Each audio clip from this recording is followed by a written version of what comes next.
A special message from Capcom. Thank you for selecting Devil May Cry 2 for your PlayStation 2 computer entertainment system.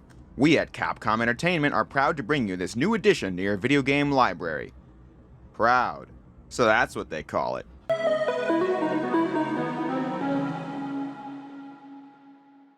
Devil May Cry 2 is one of the most notorious games of the 21st century, a game that is legendary and bound to come up in conversations for worst video game sequel of all time and hell, sometimes even worst games of all time.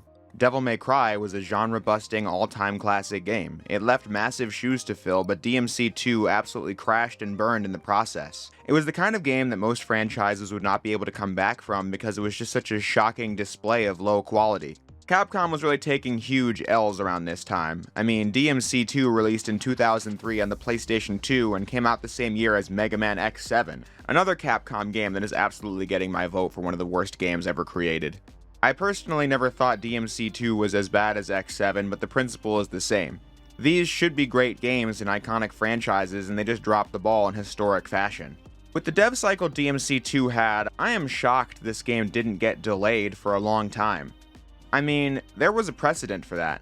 Capcom literally did that for Resident Evil 2 in 1997, delaying it to make it a better product, and that really paid off. But perhaps in the early 2000s they didn't have the ability to do that. But yeah, this game's dev cycle was a mess. The people who made Devil May Cry, Team Little Devil, they did not work on DMC2 at all. Capcom merely saw that DMC was a potential moneymaker and got a sequel off the ground pretty much immediately. I guess they thought a new team starting up ASAP would get the production off the ground quickly after the first game.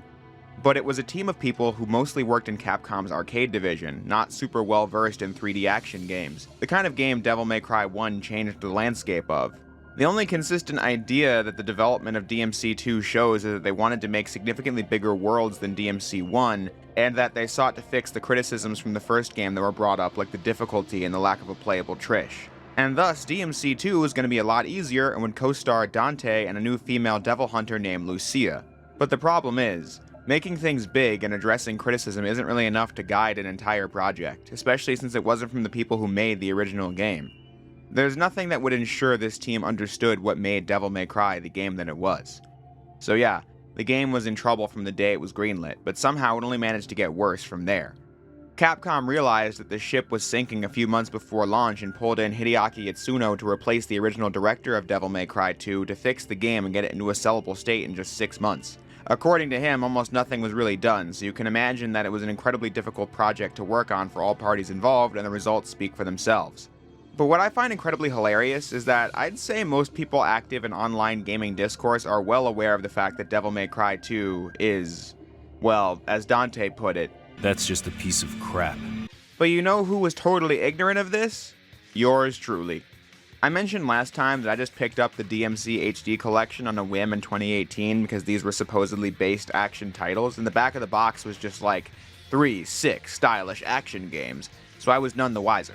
I played DMC 1 and thought it was really damn good, and have since gone on to believe that the game was an absolute masterpiece, despite its issues. So I then went into DMC 2 completely blind. I played 2 missions and thought, this is weird. But I put it down, did some other stuff, and decided to live stream the game that night because I had nothing better to do, and the chat was like, why are you playing DMC 2? It sucks. And I was like, DMC 2 sucks? What? It's just an ordinary... Oh my goodness! Capcom! In that one stream, I went from like mission 4 or 5 and saw in real time what kind of game this was as I stopped playing at mission 14, which is when there's only like 30 minutes left of Dante's campaign anyway. Needless to say, I thought it sucked. But as you may know, in the time since, DMC2 and I have had quite the interesting history, but I can explain it later in the video. But for now, I'll just say that when I first played it, I was shocked at how bad it was and how funny the low quality of this game actually was. But then I wound up playing it for well over 100 hours between 2018 and now. The last time I played it a lot was that S-Ranks video I made in 2020, which was almost 4 years ago. So now that I'm going back to Devil May Cry 2, I'm in the unique position of being able to tear the game apart while also having a pretty in-depth knowledge of it. So let's get rolling. Devil May Cry. The game starts with a monologue about Sparta and his battles against the underworld, while Lucia finds an important artifact in a museum as demons arrive to steal it, and Dante then arrives on the scene. And now, the legend of Sparta has been inherited by his son. A demon slayer Dante.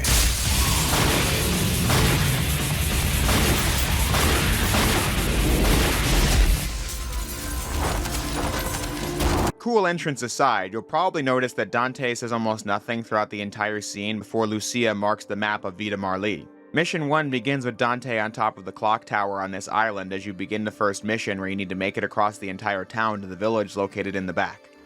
At the end of this mission, Dante meets Lucia and her mother, Mathieu.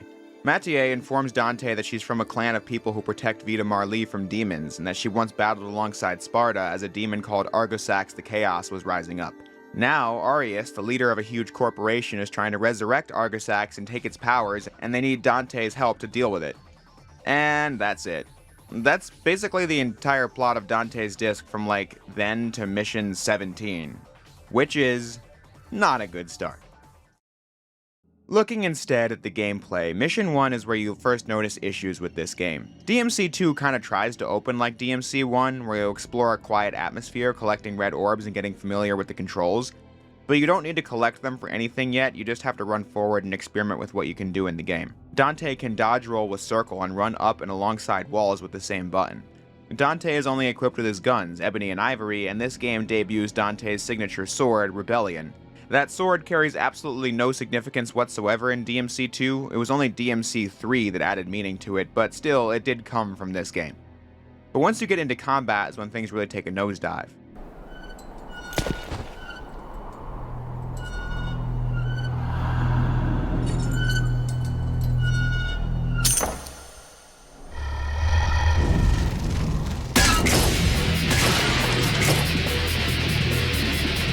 What I find interesting about DMC 2 combat is that Dante has more combos in this game than he usually does.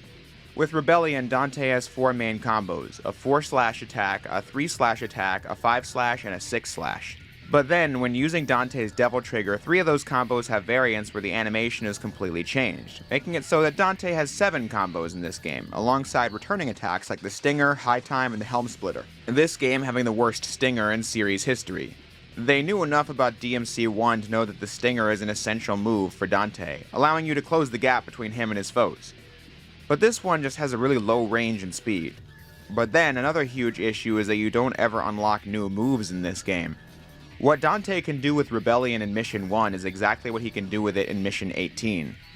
In DMC 1, seeing this huge list of moves you could buy made it a priority to get as many red orbs as you could so you could buy those cool looking upgrades. Red orbs dropping in higher quantities if you killed the enemy with an S rank, which makes it a necessity to play the game well. When you had gone long enough without a new weapon, the game would toss one at you to freshen things up. Some of those factors like more red orbs dropping for S ranks still exist in Devil May Cry 2, but you just have almost everything Dante will need from the very start of the game, which just makes the game feel really dull because you never unlock any new melee weapons to liven up the gameplay. Yes, you do find new swords for Dante and Lucia throughout the game, but here's the thing, they're all the same. Dante will find a giant sword called Vendetta in Mission 7, and then you'll find a thin sword called Merciless in either Mission 11 or Mission 14, but all 3 of these are identical. In theory, Vendetta is supposed to be slower but stronger, and Merciless is supposed to be weaker with a bigger range, and Rebellion is the all-around choice, but in practice, this makes no discernible difference. They feel the same to use and have the same combos. You can upgrade all your swords and guns in the shop between missions and at divinity statues, but this merely serves as a damage boost and nothing else.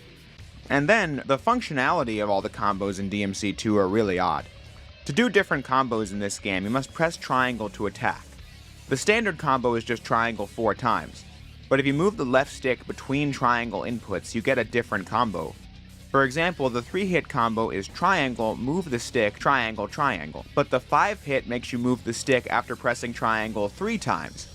It's one of the most bizarre systems I've ever seen because it's just so awkward to first learn how to do. I was thinking, man, it would have been so obvious to just have the player delay the pressing of the triangle button and have that be what activates different combos.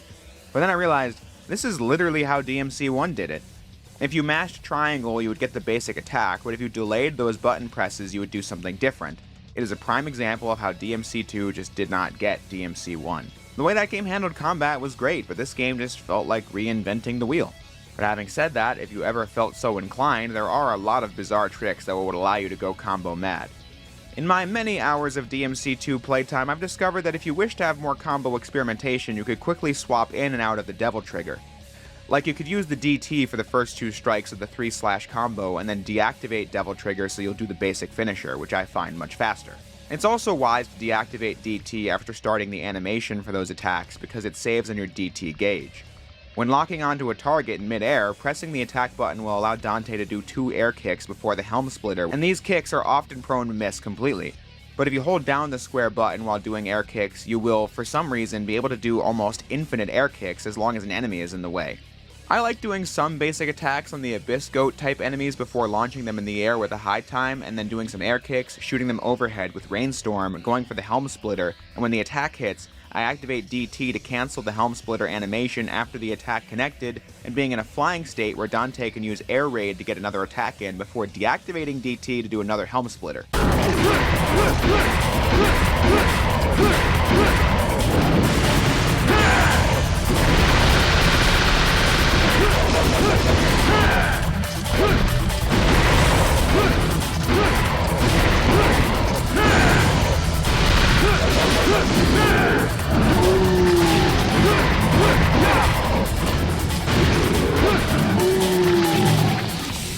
So, as you can see, there is combo ability in this game, the combat just happens to suck.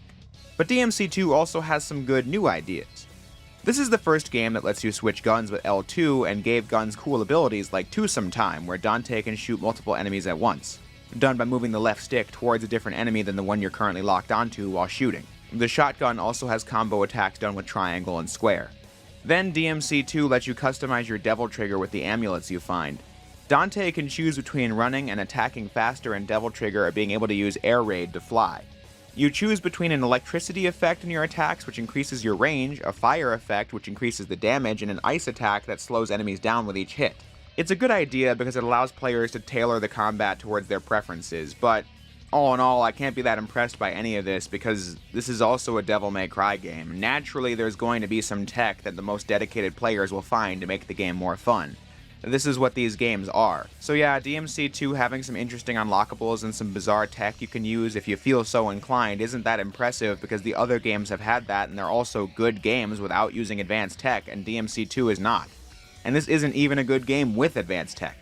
The game is just too goddamn slow and easy for its own good. Everything from running to attacking is just slow and clunky, but more importantly, DMC1 was a tough game. I'd say most newcomers would struggle with that game since it was meant to challenge you into becoming an awesome devil hunter. In DMC2, they heard people say the first one was hard as hell and decided to fix it by making the sequel the opposite. Just shooting an enemy with your pistols for a few seconds causes them to start juggling in mid-air, and there's absolutely nothing they can do to stop you. And you can do this on just about every single enemy in normal mode, making the entire combat system completely moot. It's not more fun to play like this, but it just should not be possible at all to have a boss that stands around halfway across the arena while you tear it to its health bar from several feet away. Or having enemies that can't keep up with Dante slowly walking. And yeah, bosses are terrible in this game. They either can be finished off with the Devil Trigger bullets in absolutely no time, or will be the tentacle monster thing in Dante's Mission 4. It's hard to get up close because the main body will release poison gas, and the other tentacles will get in the way, so shooting is really all you can do. But here in Mission 4, you won't unlock the rocket launcher for another 5 missions, so shooting takes quite a long time. But if you think the game is too difficult, when you're about to run out of health and have some DT left, you can activate Dante's Majin Devil Trigger form where he becomes super large and invincible and OP. So there's that. Although while on the subject of making the game easier, the manual mentions this thing about an automatic easy mode as well, but that's just because they were copying stuff from the DMC1 manual. There is no such thing in this game. The mark of a truly quality product right there. The tedium of a boss like Mr. Jokataglum here is only a warm-up round for the Den of Evil. What probably takes the cake for the worst Devil May Cry mission of all time, DMC2's Mission 5. I would easily say this is the most infamous part of this incredibly infamous game. Dante arrives in the city where Arius' company is located. First, you have to battle against these 2 wolves where they bounce all over the screen and you really can do almost nothing but stand there and shoot them while they have these massive health bars. The wolves belong to the rival in this game, Bulwark, but there's absolutely nothing to say about him right now. Then Dante has to battle some enemies to get to the next part of the city where the Mission 3 boss is turned into a regular enemy, but you can just run past him. This brief city segment showing off one of the worst qualities of DMC2 that came from something the designers wanted to accomplish. As I said, they thought DMC1 was a small and cramped game, so they wanted to really open the game up and have Dante explore this massive city. Conceptually, I think Dante running around an urban area that is essentially one living demon is kind of a cool idea, but in practice, you run really slowly around areas that don't have anything in them. Yeah, the game is bigger than DMC1, but so much of it is just nothing. But anyway, Dante then gets attacked by demonic tanks called the infested tanks. There are 3 of them in this area, and the game needs you to take them out. Which looks a little something like this.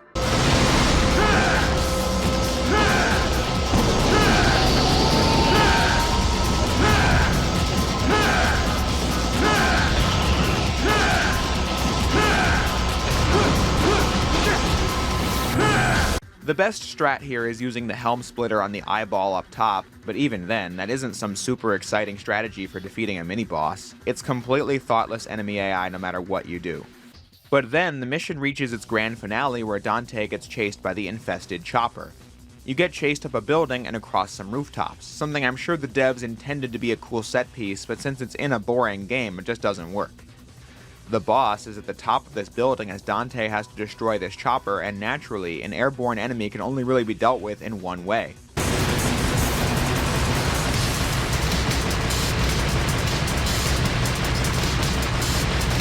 Yeah, that's just it for minutes on end, if you're lucky. There are times where you can get blasted by the chopper's missile and go flying so far that you reach the bottom of the building and have to climb all the way back up while it's still firing missiles.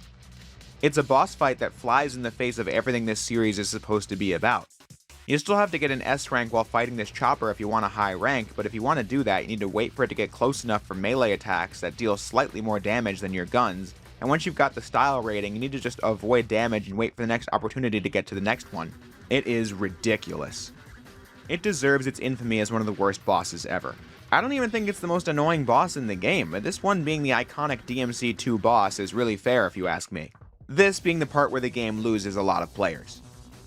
The biggest insult is that Mission 5 is like 15 minutes long and adds absolutely nothing to the game because Mission 6 just takes you right back to where Mission 5 started, only now this tower comes to life and Dante has to destroy it. Another boss that's cool in concept but in execution fails because you have to fight these tiny bats that are flying everywhere and you can't see them, ruining your style grade if you get hit.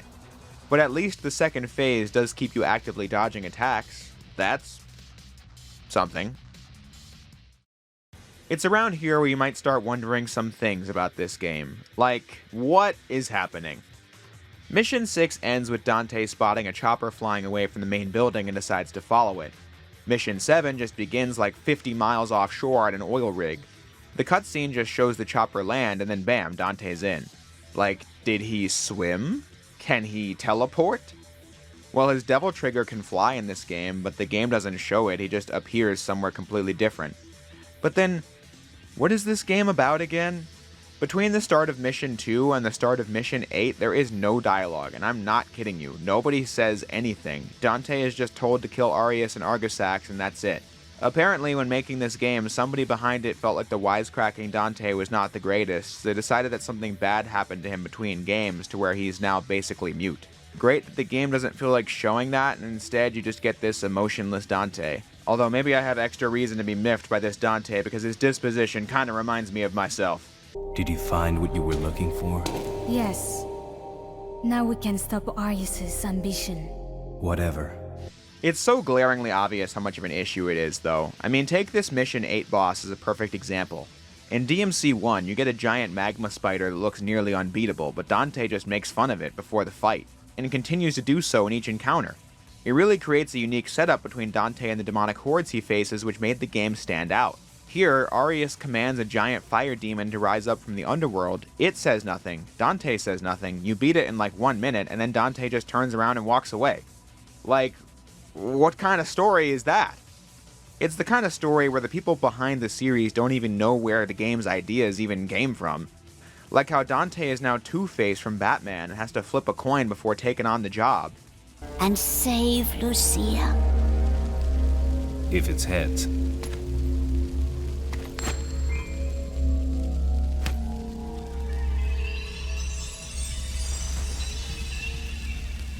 Your lucky streak continues, Granny. The DMC 3142 Artbook says nobody knows where this coin idea came from, it just exists. Whatever they wanted to do with this Dante is just completely lost in the final product because it just makes for this awkward, nothing story. But maybe, that's just the Dante disc. Disc 2 is where the Lucia campaign is housed. Perhaps this fills in the blanks. To begin, it's laughable that this game was printed on 2 discs. When you look it up online, the only theories people were able to come up with was that Capcom just did it to make the game seem bigger and more impressive than it actually was. And that is the theory that most passes the sniff test for me because it's the same fucking game, only it has even less content. Almost every single Lucia mission is just a Dante mission with a slight change. For example, Dante's Mission 1 requires him to make it from the clock tower to the village. Lucia's Mission 1 requires her to get from the village to the clock tower. It's the exact same level, just in reverse. Needless to say, it is data that is all on the Dante disc already, and the changes would take up a minimal amount of space on a PS2 DVD. That would be like if Sonic Adventure on the Dreamcast had 7 discs for each story, when each one is just reusing the same content. Lucia's Mission 3 is just a fusion of Dante's Mission 3 and 4, her Mission 4 is just the opening 2 minutes of Dante's Mission 5, her Mission 6 is a complete retread of Dante's Mission 7 with just 1 extra room, and the list goes on. Yeah, sure, Lucia's Mission 6 will show you why the plant is flowing with lava in Dante's Mission 7, since she was there first and activated a machine, but like, who cares? That's not storytelling. Nothing is happening in this game. The only time the Lucia disc does anything original will be when you have to travel up the clock tower in Mission 2, and when Lucia goes underwater at the start of the 3rd act. A full set of underwater missions that are even more clunky than what was in DMC 1, as it's now 3rd person with limited combat options as you need to swim up and down and activate switches and all that, it is dreadful. Especially when you have to fight a giant fish thing that can only be attacked when you lock onto it with the underwater gun. But since the demon spends half the battle invisible, you can't lock onto it. It's horrible. And the story is just as bad as it was in Dante's disc. You still go long stretches where nothing happens, so you're equally bored while you play levels that are blatantly just chopped up stuff from the other story. But Lucia's campaign does have one slight arc to it though, which was that Lucia believed she was the daughter of Mathieu, the protectors of Vita Marly, but she was actually a demon created by Arius, one of his many demonic slaves. But she was somehow defective and got tossed aside and was then raised by Mathieu. She then believes she's destined to turn into a demon and wants to find the arcana that Arius needs to summon Argosax to ensure that he can't do it and then kill Arius, and then she can die like a human. And that's basically it. But that's an arc you can see the conclusion of coming from a mile away. So the story is yet again a wash, as Lucia can also just teleport from place to place without issue. So the only thing that's left is the gameplay, and I never liked playing as Lucia. It is absolutely worse than Dante in every way. I can sum it up pretty simply though. Lucia's combat functions exactly like Dante's with the analog stick combo thing, but the differences, as small as they may be, serve to make the experience much worse. Lucia tosses knives at enemies instead of shooting them with bullets, and this is much slower than Dante's guns. Lucia's dodge roll also travels less distance than Dante's. And worst of all, her combos are less usable than his as well. I could just never get to grips with the fact that with each press of the triangle button, Lucia will do like 2 or 3 slashes when Dante only does 1. So therefore, the timing on when you have to move the stick and press the attack button again is super unclear. So I just find Lucia really awkward to use and defaulted to this frontal somersault attack for the most damage and style points. But that's the thing. Since I really have a tough time even fighting enemies as Lucia, I could never even conceive of attempting to S-rank her levels. I just think her playstyle is way too much of a hassle to work with. I bring that up because, as you may know, back in 2020, I did a video where I proclaimed I was going to S-rank the entirety of DMC2. And looking back at that video now, I should probably change the title because not only did I not bother with the Lucia disc, but I also clearly gave up right at the end of the Dante disc because the last few missions in the hardest difficulty were just awful. So yeah, that was my bad. But to that video's credit, it does already detail how bad it is to S-rank this game, so I won't go over it in too much detail here, but I'll briefly summarize the bullet points. In DMC2, doing consistent attack gets the style grade to go from don't worry to showtime, only this game is really broken because the game does not give one lick about variety. Each attack nets a certain amount of style points and the stinger is the highest for Dante. So you can just spam the stinger over and over again, but the meter also lasts like 2 seconds, and you can only prolong it with guns or by dodge rolling as the dodge roll freezes the count. It's good to keep killing as many enemies as possible while showtime is on because that nets more style points for the stylish average grade. Credit to this game, this is the first game in the series to show you some criteria on how you're graded. Completion time, red orb count, damage, stylish average, and items. Most of these are pretty self-explanatory. Just get as many orbs as possible, do it fast, don't take damage, and don't use recovery items. But for many stages in DMC2, not getting hit and keeping a high style grade in certain encounters is a daunting task, to say the absolute least. All these same rules apply for Lucia, and with how bad some of these missions are, I just could not be asked. But obviously, I'm not saying Dante's disc is more worthwhile, it's just that Lucia's disc is the nothing extras piled on top of the main game. It's the later missions as Dante where you just don't want to play anymore. Mission 10 is so tedious because of this bug boss that goes down somewhat easily, but then you have to fight all the larvae and it takes forever. Mission 11 is home to the infamous DMC2 room, the one everyone makes fun of because it's an explosion of hideous textures. But how I remember this mission is that you can nab a blue orb, Merciless, and the submachine gun in basically the same room. A room with platforming that suffers from all the same issues as DMC1. But thankfully you can fly right over it. But this mission is also where one of the dumbest puzzles in series history is. You have to destroy all 3 of these statues and then run over to the next room to grab the DT amulet upgrade before one of the statues regenerates. But the timing is really strict and you have no idea how many hits it takes to destroy one, and I swear, it kept changing every time I tried it. I only ever got through this with what felt like pure luck. And then you meet Bulwark. There is absolutely nothing of substance to say about this man because he exists, fights Dante twice, and that's it. Not a single line is exchanged between the two. Which is funny because Nello Angelo didn't speak in DMC1 either, but the cutscenes really conveyed a lot of character, to the point where dialogue wasn't even needed. I guess this dude got beat by Sparta once, and is now looking for revenge on Dante, but he stands no chance. Mission 12.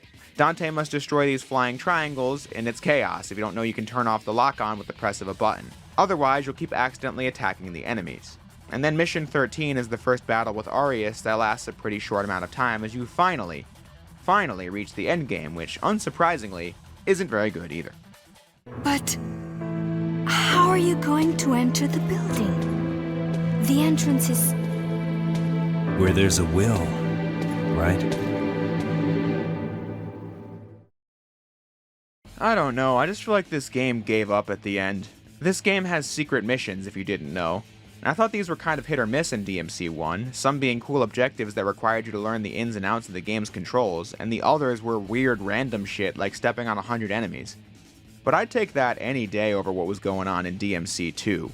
You only ever find secret missions in this game by walking into walls, and the objectives are only ever fighting 2 waves of easily defeated enemies. But these get so random the more the game goes on, like how one of them just makes you fight like 6 wolves bouncing all over the room. And then another one just drops Arius in as a regular enemy to defeat.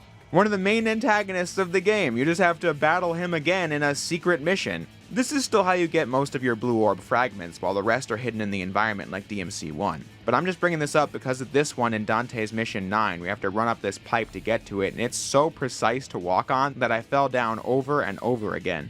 This game just sucks. Mission 14 is just the worst. You have to run around the infested streets looking for these crystal balls to get to the boss.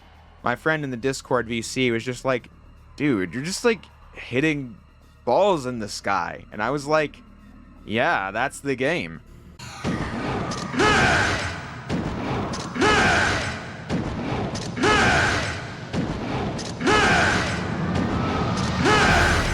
And I guess the designers had nothing to work with, so they pulled Phantom back from out of nowhere with no dialogue, and now Dante is just like way bigger than him now.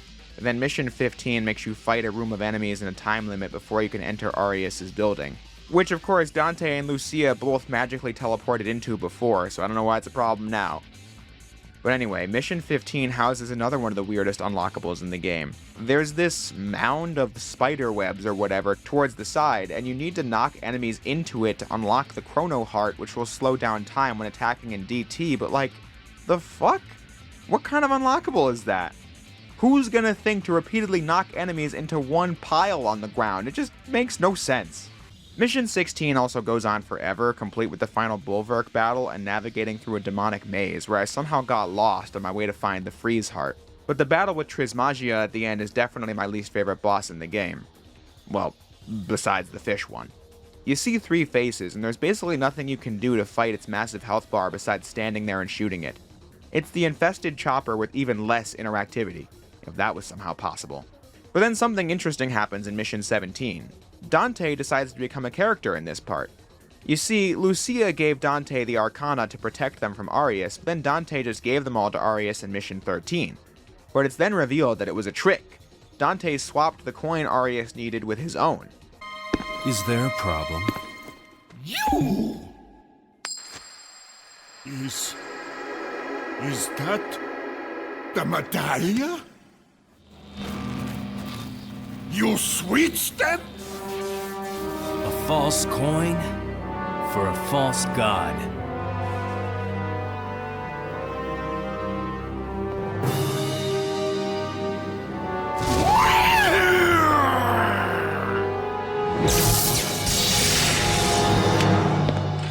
Showtime. And then, after a dreadful boss fight where Arius is not even on the screen for most of it, you get this part where Dante has kind of a banger line. I was going to be the king of this world! King? Yeah. Here's your crown. It's extra odd because why didn't they just write Dante like that for the entire game? If you want to do a Dante that's more somber than his previous version, writing him as this super unstoppable, unfazed, sarcastic, but kind of serious dude, that could work. The DMC anime pretty much did that, and it still felt like Dante, just on his smaller jobs. If this game did that, I feel like it wouldn't be so jarring. But whatever, Dante's final mission sees him enter the underworld to defeat Argosax the Chaos, and then Lucia kills Arius for good in her final mission. I would tell you about how Mundus makes an impact in DMC 1 by doing things throughout the story, and how DMC 2 just wants Argosax to have an impact while putting none of the work in, but you probably get the idea by now, this game blows. As a kind of alright final boss fight isn't gonna change that as you lay the final blow in the cutscene and are just glad the game is over.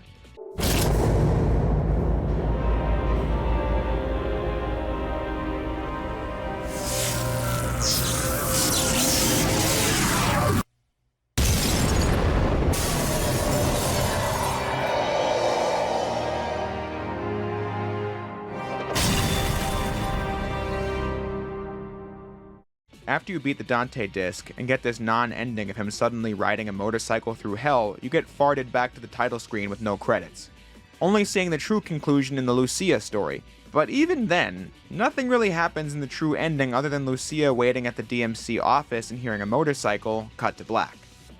But in another moment I did kind of like, it's revealed that Dante's coin is double-sided, meaning he never left anything to chance and always made the choice to do the right thing, including going to hell and facing Argosax, even when Lucia wanted to, believing she was disposable. Reassuring her that she's not a demon because devils never cry. But yeah, this game told basically no story besides Lucia's tiny arc, and was essentially a complete waste of time and energy. But if you somehow didn't get your fill, you can play it on hard mode once you've beaten both stories on normal, and beating that unlocks Dante Must Die difficulty. The higher difficulties really should have been what the game was like before, since the enemies can't be juggled as easily and they use extra attacks they never do in normal mode, when the normal mode in this took almost no effort to beat. In a first for this series, you also unlock the Bloody Palace mode, where you survive floor after floor of enemies and get a ton of red orbs. But play at your own risk. This game is obviously no good, so endless waves of enemies is about as fun as it sounds. There's also a bunch of unlockable skins and costumes, a few of which were brand promotions as well. And then, you can unlock Trish as a playable character in both the Dante disc and the Lucia disc. And what is hilarious about Trish in DMC 2 is that she literally is Dante from DMC 1. The combat system returns to being about the timing of button presses, the stinger has a good range, you get hand-to-hand melee combat, attack cancels, it's all there. But it's the biggest slap in the face because in the sequel to the smash hit Devil May Cry, you have to unlock the gameplay from that game by beating the game multiple times as two characters who play nothing like that and are worse in every respect. Like, did they know? Why not just make Dante a reskin of his DMC 1 self? I just don't get this game. And that's the thing with Trish here. It's nice to play as DMC 1 Dante, and I always use her whenever I play the Lucia levels, as infrequently as that is. But that's the thing, these are still bad levels, brain-dead enemies, terrible bosses, a non-existent story, atrocious secret missions, overpowered guns, underpowered melee attacks, and just clearly a game that was rushed out the door well before it was ready. A mildly fun to play as character could not salvage that aspect of DMC2 because it has none of the sick style that made Devil May Cry what it was. But that hasn't stopped people from trying. In case you haven't heard of it, there's a mod for this game on PC called DMC2 Definitive Edition, which seeks to tweak the game to make it more palatable, and I've given it a whirl. It includes features like mixing up the combos between the 3 swords, giving them more unique movesets and more combo potential as you switch between them. You have the ability to cancel attacks like the Helm Splitter, like so.